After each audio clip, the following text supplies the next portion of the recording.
वअला आलि सय्यिदिना मुहम्मद व बारिक वसल्लम। भाई तुम्हारी मशीन हमारा सिस्टम बिगाड़ रही है। हमारी मशीन तो सही हो जाएगी, हमारी बिगड़ गई तो फिर काम खत्म। भाई सारे साथियों से अपील है कि ये जो इन हजरात ने खर्च किया है, मेहनत की है, इसके अंदर आकर बैठे सारे हजरात, मेहमान भी और खिदमत वालों के अलावा मेज़बान। अगर कुछ पाना है तो कुछ खोना पड़ेगा। आ जाओ आगे। ये इधर जो बैठे साथी दीवार से टिके हुए और जो और पीछे बैठे हैं वो आगे आ जाए, आ जाए आगे आ जाए। माशाल्लाह। देखो ये मोया झापर वालों ने आप हजरात की मोहब्बत में बड़ा इंतज़ाम किया है।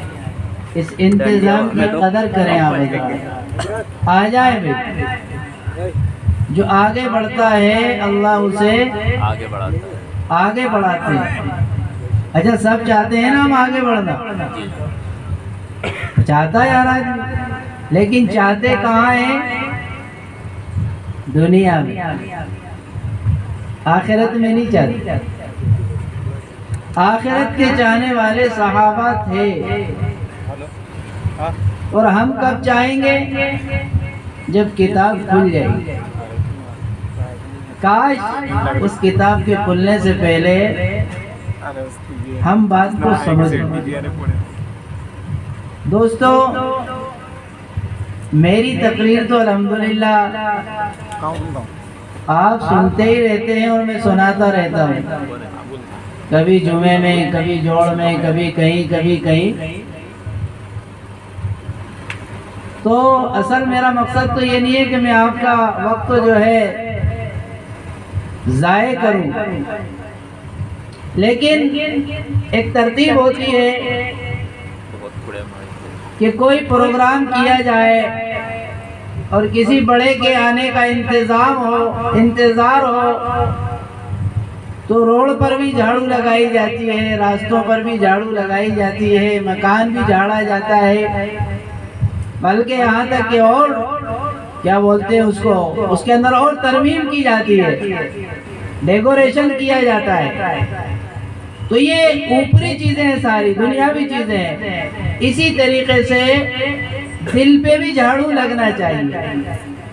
जब दिल पे झाड़ू लग जाती है, दिल साफ हो जाता है, तो जो आने वाले मेहमान मखसूस हैं, जो कुर्बानी देकर, जो मुजाहिदा करके और अपने कीमती वक़्त को निकाल कर हमारे यहाँ बारिश के मौसम में तशरीफ़ लाए हैं, तो फिर उनके अल्फाज हमारे दिलों तक पहुँचने में आसान होते हैं। उसकी एक मिसाल ये समझिए कि हमारे यहाँ कोई बर्तन है, बहुत दिन से रखा हुआ था गर्मी के ज़माने में, अब उसमें गेहूं की घेस भी भर गई और धूल भी आ गई। जब एकदम बारिश होती है तो उसके अंदर जो पानी भरा था वो मैला होता है।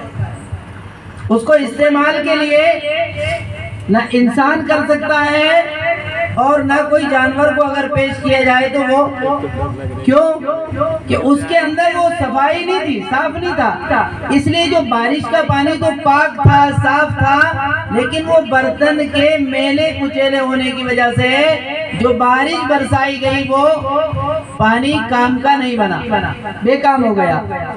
इसी तरीके से मेरा और आपका दिल, मेरा भी, आप सोच रहे होंगे कि मेरा दिल मेला नहीं, मेरा भी होता है। तो आपका हमारा जो दिल मेला हो गया है, तो उसकी सफाई के लिए मैं आपके सामने चंद मिनट आपके लूंगा, ताकि आइंदा जो हजरात आपके सामने मुखातब हों, आप पूरे तौर पर मुतवज्जे होकर बात को सुनेंगे, समझेंगे, फिर अमल करना आपके लिए आसान होगा। मेरे दोस्तों, बुजुर्गों, भाइयों, इंसान के दुनिया में 6 गवाह हैं। अब आप सोच रहे होंगे कि मौलवी साहब क़यामत के दिन 6 चीजें गवाही देंगी। कान खोल के सुने और ये 6 बातें पूरी करके इंशाअल्लाह मैं अपनी जगह से हट जाऊंगा। काश आपके ये बात और मेरे समझ में आ जाए, अभी समझ में नहीं आ रही है। सबसे पहली चीज है यौमइज़िन तुहद्दिसु अखबारहा।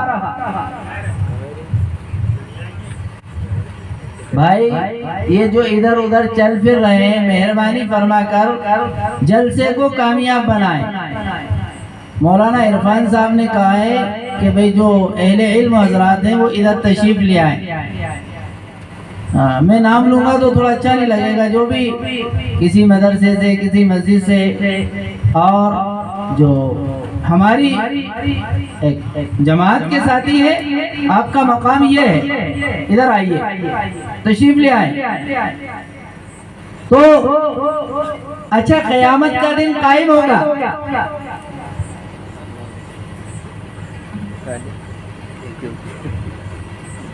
पांच चीजों का इल्म अल्लाह के पास है।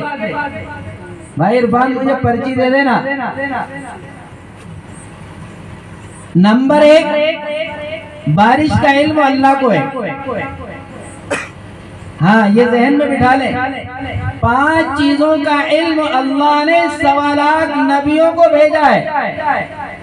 1,29,000 या 1.25 लाख सहाबा को भेजा है। और बड़े बड़े अकाबिरीन असलाफ इमाम अबू हनीफा, जिनको वुजू के पानी में आदमी के गुनाह धुलने का इल्म अल्लाह ने दिया था, जिन्हें नहर का पानी बहते हुए में बदबू आई के फला गुनाह का, लेकिन बारिश का इल्म। मुझे चाय पिलाओगे? अल्लाहुम्मा सल्ली अला सय्यिदिना मौलाना मुहम्मद व अला आलि सय्यिदिना मुहम्मद व बारिक वसल्लम।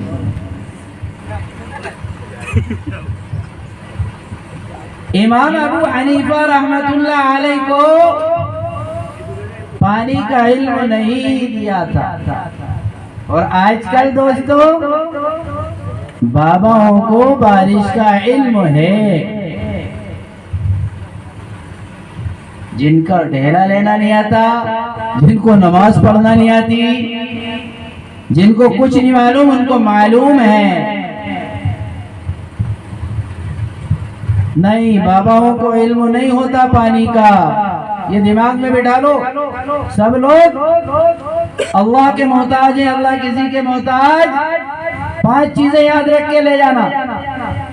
बारिश का इल्म अल्लाह को है, अल्लाह के अलावा किसी को नहीं। अब आप कहेंगे कि साहब ये मानसून वाले बताते हैं, बिल्कुल मैं भी मानता हूँ। अभी मेरा चेहरा आप देख रहे हैं, मैं मिसाल इसलिए देता हूँ कि समझना चाहिए बात को। एक मौलवी साहब बयान कर रहे थे कि प्याज खाना हराम है, प्याज खाना हराम है।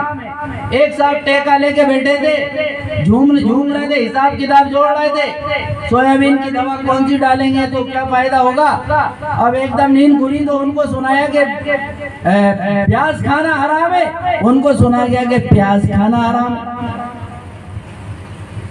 अभी मैंने कुछ महीनों पहले एक जगह बयान किया था कि भाई जिस पर हज फर्ज हो वो उम्रा करके अपने आप को बरी ना समझे। अगर उस पर हज फर्ज है और वो उम्रा करके हज से बरी हो गया तो वो आदमी अल्लाह के सामने मुजरिम खड़ा होगा, मोमिन खड़ा नहीं होगा। क्यों? ये उलमा मौजूद है कि किसी ने ईशा की नमाज नहीं पढ़ी और वो तरावी की पूरी रात तरावी की रकातें पढ़े, उसकी एक भी रकात कबूल नहीं होगी। इसलिए ईशा पढ़ना पड़ेगी, तब तरावी कबूल होगी। तो जो हजरात इस बात को समझते नहीं है। जब ब्याज मना किया आपने प्याज सुन लिया।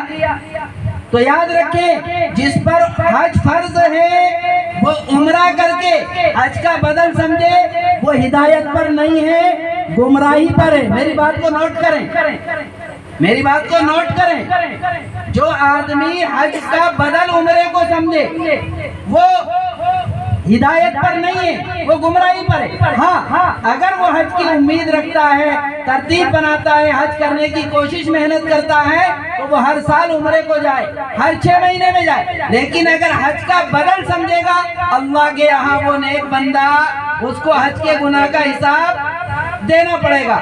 ये बात मेरी लिख लेना, क्योंकि मेरे कानों तक ये बात पहुंची थी, इसलिए मैंने समझा दी, वो जहन में आ गई।